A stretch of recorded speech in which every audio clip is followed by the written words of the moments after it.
여러분 안녕하세요. 반갑습니다. 오늘도 주님의 사랑과 은혜가 충만하시기를 간절히 기도하고 축복합니다. 함께 찬양하겠습니다. 나의 영원하신 기업 생명보다 귀하다. 나의 갈 길 다가도록 나와 동행하소서. 주께로 가까이 주께로 가오니 나의 갈 길 다가도록 나와 동행하소서. 세상 부귀 아니함과 모든 명예 버리고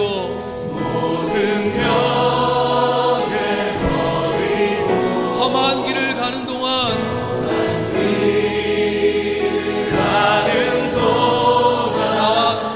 나와 동행하소서. 주께로 가까이 주께로 가오니 나의 갈 길 다가도록 나와 동행하소서. 어두운 골짜 지나가며 험한 바다 건너서 천국문에 이르도록 나와 동행하소서.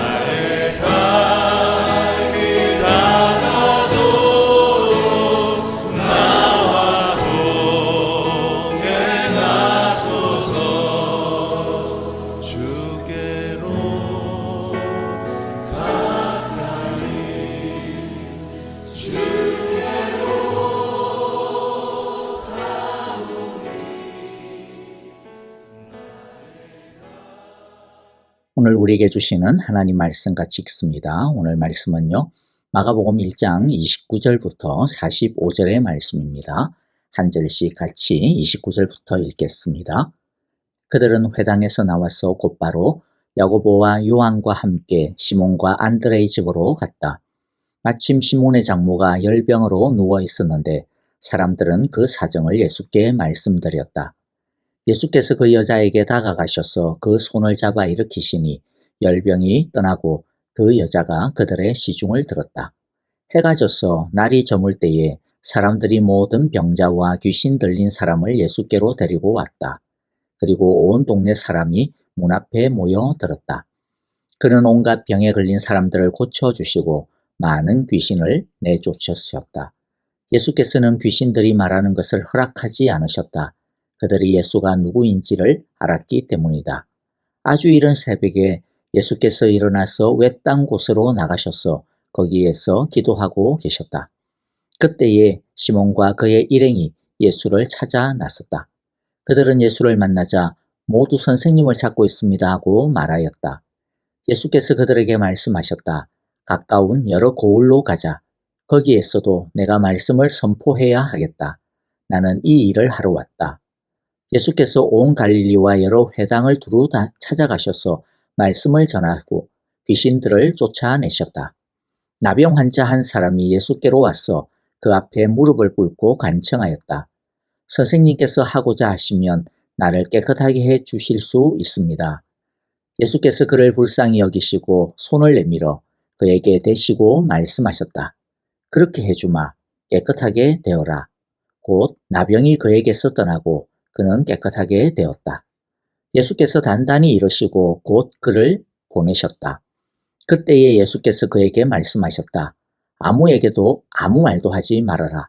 가서 제사장에게 내 몸을 보이고 내가 깨끗하게 된 것에 대하여 모세가 명령한 것을 바쳐서 사람들에게 증거로 삼도록 하여라. 그러나 그는 나가서 모든 일을 널리 알리고 그 이야기를 퍼뜨렸다. 그러므로 예수께서는 드러나게 동네로 들어가지 못하시고 바깥 외딴 곳에 머물러 계셨다. 그래도 사람들이 사방에서 예수께로 모여들었다. 아멘. 특별히 21절부터 34절까지의 내용은 안식일 날 하루 만에 일어난 일들입니다. 예수님은 하루를 굉장히 분주하게 보내셨습니다. 회당에서 말씀을 가르치셨고 귀신을 내쫓으셨고 그리고 열병에 걸린 베드로의 장모를 고치셨고 또 말씀을 선포하셨습니다. 그 외에도 예수님을 찾아온 많은 병자들과 귀신 들린 자들을 고쳐주셨습니다. 오늘 함께 나누고 싶은 것은 너무나도 분주하고 바쁘신 예수님입니다. 예수님의 이런 일정을 보면서 무엇을 느끼고 또 배울 수 있을 것 같습니까? 혹시나 예수님은 쉬실 틈도 없이 죽으라고 일을 하셨는데 야, 그런 것에 비하면 나는 요새 좀 너무 느슨했구나. 나도 다시 죽으라고 바쁘게 살아야 되겠다. 혹시 뭐 이런 것들을 느끼셨나요? 자, 그래서 옛날 이야기를 해보면요. 옛날에 특히 사역자들의 경우에는요. 이런 말씀을 보면서 굉장한 압박감을 많이 느꼈습니다. 24시간 비상대기조여야 한다 이러면서 건강도 가정도 돌아보지 않고 그런 것들을 생각하면 오히려 사꾼이라고 하는 지탄을 받게 되었죠. 조금이라도 쉬는 틈이 있으면 죄책감을 스스로 느끼게 되었고 가정을 내팽개치고 건강을 내팽개쳐야 그래야 아골골짝 빈들에도 복음을 들고 간다 뭐 그런 노래를 조금이라도 부를 수 있다 흉내를 내볼 수 있다 말할 수 있다고 생각을 했죠. 그렇게 열심으로 일하는 것이 일종의 미덕인 것처럼 여겨졌습니다. 그리고 그렇게 뭐 한다고 해서 야 충성스러운 종이구나 그렇게 생각하지도 않았죠. 오히려 끊임없이 모자란다고 부족하다고 자책했습니다. 병을 얻어 죽을 병에 걸리거나 그래야 아이고 적어도 한 달란트 받은 종은 아니겠구나라고 조금 안심이 되든 그렇게 세상 말로 뺑이 치던 그런 때도 있었습니다. 그건 뭐 사역자들만이 아니라 사실 모든 사람들이 다 그런 때도 있었던 것 같아요. 물론 우리들이 게으르면 안 되겠죠. 오늘 말씀 속에 예수님을 보면서 뭔가 게으르다 찔리는 것이 있으면 회개하고 자신을 돌아봐야 합니다. 하지만 너무 지나치게 몰아붙이는 것도 지혜로운 말씀 묵상이라고 할 수 없을 겁니다. 예수님의 삶은 우리가 일 중독자처럼 죽으라고 일만 해야 한다. 뭐 그렇게 해야 그것이 정상이다. 그것이 영적인 거다. 그렇게 말하는 것이 아닙니다. 또 굵고 짧게 살다가 확 부러져야만 활활 타오르다가 확 한순간에 확 하고 그냥 꺼져버려야 충성스러운 거다. 멋진 복음의 일꾼으로 살았다. 그렇게 말씀하시려고 하는 것도 아닙니다. 사실 그런 것은 미련한 삶이고 무지한 삶이라고 할 수 있을 겁니다. 하나님께서 우리에게 주신 여러 영역의 삶이 있는데 그 모든 것에 균형 있게 충성을 해야지 어느 한 영역에만 소위 영적인 것이라고 하는 그런 것에만 온 힘을 쏟아버리고 자기가 좋아하는 것에만 힘을 쏟아버리고 자기가 해야 하는 그 먹고 사는 일에만 힘을 쏟아버리고 나머지 다른 삶은 말라 비틀어져도 방치해버리는 것은 결코 성숙한 삶이라고 할 수가 없습니다. 분주하신 예수님을 묵상하면서 절대적으로 피해야 되는 잘못된 생각이 바로 이러한 분주함의 함정, 바쁨의 함정, 일 중독의 함정이 아닐까 싶습니다. 오히려 예수님의 분주함과 바쁜 일정을 보면요. 오히려 예수님이 얼마나 균형 있게 자신의 삶을 사셨는지를 보게 됩니다. 우리가 제대로 배워야 하는 것이 바로 이런 예수님의 균형 감각, 균형 있는 삶입니다. 예수님을 보십시오. 이제 간 예수님의 제자로 부름을 받은 이 철부지 제자들을 가르치는 게 얼마나 시급한 일이겠습니까? 그러나 가르치는 것에만 열심을 다하지 않았습니다. 귀신을 내쫓는 일에만 온 시간을 다 쓰지도 않았습니다. 육신의 질병에 고통을 당하는 환자들을 치료하는 것이 얼마나 시급한 일이겠어요. 그러나 그 일만 하지 않았습니다. 복음을 선포하고 전도하는 것이 얼마나 중요합니까? 그러나 그것만도 하지 않으셨습니다. 예수님은 하루에 어떻게 보면 그 짧은 시간 속에서 이 모든 것들을 적절하게 배분하고 안배했습니다. 가르치기도 하셨고 귀신도 내쫓으셨고 병자도 고치셨고 복음도 선포하셨습니다. 그리고 그것뿐만이 아닙니다. 그러면서 짬짬이 제자들과 함께 식사도 하고 제자들과 시간도 보냈습니다. 이게 오늘날로 말하면 뭘까요? 사회생활을 한 겁니다. 친구들과의 관계를 맺었다라는 것이죠. 가정생활을 했다라는 겁니다. 또 좀 이따가 보면 알겠지만은 혼자만의 시간도 가지셨습니다. 자신을 위한 시간도 빼먹지 않았다라는 거죠. 예수님의 열심도 사실은 굉장히 균형이 잡혀 있는 열심, 분주함이었다라고 하는 것을 우리가 보게 됩니다. 자신이 감당해야 하는 삶의 영역들을 예수님은 골고루 돌보고 계셨습니다. 균형 있는 열심, 균형 있는 사역, 통합적인 삶, 이것이 예수님의 삶에서 우리가 배우고 따라야 하는 모습인 것이죠. 그리고 예수님의 분주한 일상에서 우리가 한 가지 중요하게 눈여겨보아야 하는 작지만 굉장히 중요한 포인트가 있는데 35절입니다. 아주 이른 새벽에 예수께서 일어나서 외딴 곳으로 나가셔서 거기에서 기도하고 계셨다. 예수님은 분주하고 바쁘시고 또 고단한 일상이었지만은 그런데 가장 중요하게 여긴 것이 무엇이었습니까? 하나님과의 조용한 시간을 가지는 것이었습니다. 기도하는 시간이었습니다. 이 말씀을 가지고 그렇다고 해가지고 새벽 기도가 가장 중요하다. 새벽 기도 무조건 해야 된다. 그렇게 기계적으로 적용할 필요도 없습니다. 본질이 중요한 것이죠. 본질이 무엇입니까? 아침의 첫 시간을, 하루의 첫 시간을 하나님과 만났다라는 것이 중요합니다. 또 분주한 일상 속에서 하나님과의 대화를 가장 중요시했다. 그 시간을 빼먹지 않았다라고 하는 것이 중요합니다. 사람들 만나는 것도 중요했지만은 그런데 하나님과의 교제가 더 중요했다라는 것이 중요하죠. 이것은 우리에게 우선순위의 중요한 법칙을 보여주고 가르쳐주고 있습니다. 분주한 일을 처리하는 것이 급한 것이 아니고 중요한 것이 아니고 먼저 하나님의 코치를 받는 것, 하나님의 마음을 아는 것, 하나님의 뜻을 물어보는 것이 중요하고 그것이 첫 순위라는 것이죠. 그리고 기도의 중요성은 단지 어떤 일을 하기 전에 하나님께 물어보는 것이 첫 번째다라고 하는 어떤 프로세스이기 때문에 중요한 것이 아닙니다. 기도의 중요성은 그것보다는 기도를 통해 하나님과 교류하는 것이죠. 하나님을 만나는 것이 그 자체가 중요한 겁니다. 그래서 자연스럽게 하나님의 마음을 느끼게 되고 하나님의 가슴을 알게 되고 하나님의 뜻을 분별할 수 있게 되는 것입니다. 예수님은 일보다 하나님과의 만남, 하나님과의 교제, 하나님을 사랑하는 그 자체가 더 중요하다라고 하는 것을 몸소 보여주신 것입니다. 하나님의 마음이 없이는 아무리 병자를 고치고 귀신을 쫓아내도 의미가 없습니다. 그것은 하나님 나라의 일을 한 것이 아니라 자기 나라의 일을 한 것이기 때문이죠. 우리 모두도 꼭 새벽이 아니어도 사실 기도를 꼭 새벽에만 또 어떤 시간에만 하는 것이 아니죠. 언제나 24시간 내내 하나님을 생각하고 찾고 하나님의 마음을 느끼는 것이 중요합니다. 그래서 우리도 예수님처럼 우리의 첫 시간을 하나님과 만나는 그 시간으로 또 더 이상으로 24시간 내내 하나님을 생각하고 찾고 하나님의 마음을 느낄 수 있기를 하나님께 더 가까이 나아갈 수 있게 되시기를 간절히 기도합니다. 또 우리가 한 가지 더 보기를 원하는 예수님의 모습은 자신을 찾아오는 사람을 거절하지 않으시는 예수님입니다. 34절에 보면 그는 온갖 병에 걸린 사람들을 고쳐주시고 많은 귀신을 내쫓으셨다. 예수님은 자신이 할 수 있는 한 약하고 깨어진 한 사람 한 사람을 어루만져 주셨습니다. 왜 그렇게 하셨습니까? 우리를 불쌍히 여기셨기 때문입니다. 41절을 보십시오. 어떤 나병 환자가 찾아왔습니다. 근데 예수님은 그 나병 환자를 어떻게 대하고 있습니까? 41절 예수께서 그를 불쌍히 여기시고 손을 내밀어 그에게 대시고 말씀하셨다. 그렇게 해주마. 깨끗하게 되어라. 당시의 나병이라고 하는 것은 단순히 지독한 어떤 추악한 전염병 정도가 아니었습니다. 하나님의 저주를 받은 병으로 인식이 되었습니다.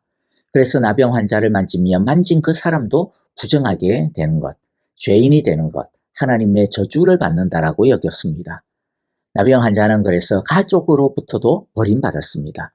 그런데 예수님은 그런 나병 환자를 그냥 깨끗해져라 말로만 고친 것이 아니고요. 예수님이 말씀만 하시면 얼마든지 그 병도 고치셨을 텐데 그런데 예수님은 말로만 하신 것이 아니고 나병 환자의 그 진물이 흐르는 상처에 손을 대시고 고쳐주셨습니다. 무엇을 말씀하고 있습니까? 예수님의 연민하시는 사랑이죠. 불쌍히 여기시는 마음입니다. 사랑 때문에 자연스럽게 나온 행동이었던 것이죠. 이 마음으로 예수님은 자신을 찾아오는 자들을 고치시고 돌보아 주셨습니다. 예수님은 지금도 깨어지고 약한 우리를, 주님께 나오고 찾아오는 연약한 우리를, 이 나병 환자를 대하듯이, 당신을 찾아온 모든 환자를 대하듯이 불쌍히 여겨 주십니다. 우리 가운데 여러 질병으로 투병하시는 분들 많이 계시죠. 여러 문제를 안고 주님 앞에 눈물로 하소연하고 있는 분들도 계십니다. 여러분, 다른 것은 몰라도 예수님께서 자신을 찾아오는 자를 결코 외면치 않으신다라고 하는 것을, 불쌍히 여겨주시고 함께 울어주시고 껴안아 주신다라고 하는 것을, 우리들의 짓물나는 상처들과 문제들의 손을 대시며 고쳐주신다라고 하는 것을 오늘의 이 말씀을 통해 다시 한 번 더 반드시 확인하고 위로와 믿음을 얻게 되시기를 간절히 기도합니다. 마지막으로 우리 살펴볼 것은요, 예수님은 사람들을 위하여 오셨지만, 사람들을 위하여 분주하게 일하시지만, 그러나 사람들이 중심이 아니었다, 하나님이 중심이었다라고 하는 것입니다. 37절과 38절에 보면 그들은 예수를 만나자 모두 선생님을 찾고 있습니다 하고 말하였다. 예수께서 그들에게 말씀하셨다. 가까운 여러 고을로 가자. 거기에서도 내가 말씀을 선포해야 하겠다. 나는 이 일을 하러 왔다. 권세 있는 말씀의 가르침, 게다가 귀신을 쫓아내고 병자를 고치는 기적을 행하시는 예수님의 소문은 삽시간에 사방으로 퍼져갔고 예수님의 인기는 하늘을 찌를 듯 했습니다. 수많은 사람들이 예수님을 만나기를 원했고 찾아왔습니다. 또 특별 초빙하는 초대가 민물처럼 몰려왔습니다. 그러나 예수님은 그런 기대에 부응하지 않았습니다. 예수님은 사람들을 고치시고 사람들을 살리기 위해 오셨지만, 그러나 사람들의 필요나 사람들의 부름이나 사람들의 인기가 중심이 아니었습니다. 제자들이 와가지고 선생님 저쪽으로 가야 됩니다. 저기서 사람들이 많이 찾고 있습니다 해도 예수님 뭐라 하십니까? 아니, 그곳이 아니라 다른 고을로 가야 돼. 하나님께서 우리를 그곳으로 보내셔 라고 말씀하시죠. 사람들이 부르는 곳이 아니라 하나님이 보내시는 곳으로 갔습니다. 이것이 굉장히 중요합니다. 사람의 필요에 따라, 사람의 기대에 따라, 다른 말로 하면 일에 따라 움직이는 것이 아니라 하나님의 뜻에 따라 살아야 합니다. 이것이 분주한 이 세상에서 흔들리지 아니하고 헷갈리지 아니하고 길을 잃어버리지 아니하고 균형 있고 능력 있게 사는 비결입니다. 예수님이 그렇게 하실 수 있었던 힘이 어디서 나왔습니까? 하나님이시지만 바로 하나님과의 조용한 시간에 그 영성에서부터 나온 것이죠. 하나님에게 집중하는, 하나님에게 초점을 맞추는 영성에서 나온 것입니다. 하나님이 중심이기 때문에 사람에 의해, 일에 의해 좌충우돌하지 아니하고 중심을 딱 잡을 수 있었던 것이죠. 말씀을 정리하고 마무리합니다. 우리도 예수님처럼 모든 영역에서 균형 잡힌 부지런한 삶을 살 수 있기를 바랍니다. 행동과 겉모습만 분주한 것이 아니고 자칫 사랑과 필요에 의해 이리저리 그냥 휘둘리는 것이 아니고 하나님의 사랑을 가지고 하나님께서 주신 뜻과 마음으로 중심이 딱 잡혀서, 중심이 견고하게 올바르게 잡혀서 행할 수 있기를 간절히 바랍니다. 하나님 중심으로 올바르게 행할 수 있기를 바랍니다. 이를 위해 예수님처럼 분주한 일상 속에서도 하나님을 만나는 것이 가장 시급하고 중요한 일임을 잊어버리지 않고 예수님처럼 하나님과의 만남에 최우선 순위를 둘 수 있기를, 그리하여 늘 하나님의 사랑을 받아 사랑으로 충만해지며 하나님의 마음으로 가득 채워나가며 하나님의 뜻을 따라 우리를 향하신 하나님의 길을 잃어버리지 않게 되어지기를 간절히 기도하고 축복합니다. 아멘. 오늘 우리에게 주신 말씀들 마음 가운데 새기면서 함께 찬양하며 기도하도록 하겠습니다. 계속해서 여러분들, 우리 형제자매들을 위하여 기도합니다. 오늘 우리에게 주신 말씀처럼 모든 병자들과 약한 자들을 고치신 우리 주님, 우리 가운데 아프신 지수영 집사님, 이희경 집사님, 배병홍 장로님, 김용환 장로님, 오영자 권사님, 그리고 또 많은 형제자매들, 삶의 여러 문제를 가지고 주님 앞에 찾아와 주님 불쌍히 여기소서라고 엎드리는 우리 많은 형제자매들, 주여 불쌍히 여겨주소서.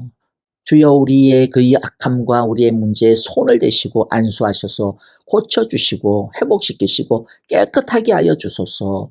주의 은혜와 사랑으로 충만하게 하소서라고 우리 함께 기도하기를 원합니다. 우크라이나와 이스라엘 땅에 일어나고 있는 참혹한 전쟁, 주님 그 땅에 평화를 주옵소서라고 기도하시고요. 선교사님들을 위하여서 선교사님들의 가정과 건강, 선교사님들의 영성과 그리고 또 모든 하시는 사역 가운데 성령의 기름 부음이 넘치게 하소서. 우리 함께 기도하겠습니다. 주 앞에 겸손히 나서 있네. 주 내 날 자유게 해. 주 앞에 죄인 된 내 모습 보네. 주보여 날 덮으셨네. 생명 주신 그 놀라운 일생 유로 가장 크신 사랑 주 내게 주셨네.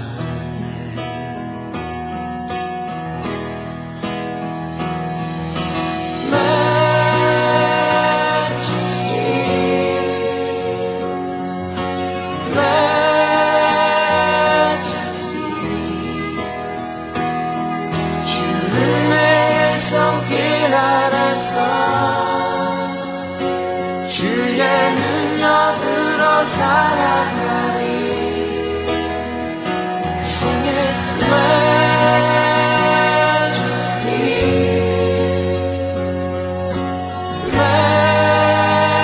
majesty 주 영광의 임재 안에서 주의 사랑으로 변화되리. 주 앞에 그 사랑 날 겸손해. 용서받은 나 용서하네. 나 이제 사랑 안에 있네. 영광의 문 날 걸을게. 생명 주신 그 놀라운 일생 위로 가장 크신 사랑 주 내게 주셨네.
주의 능력으로 살아가리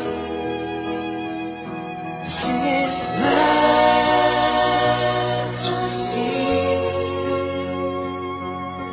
majesty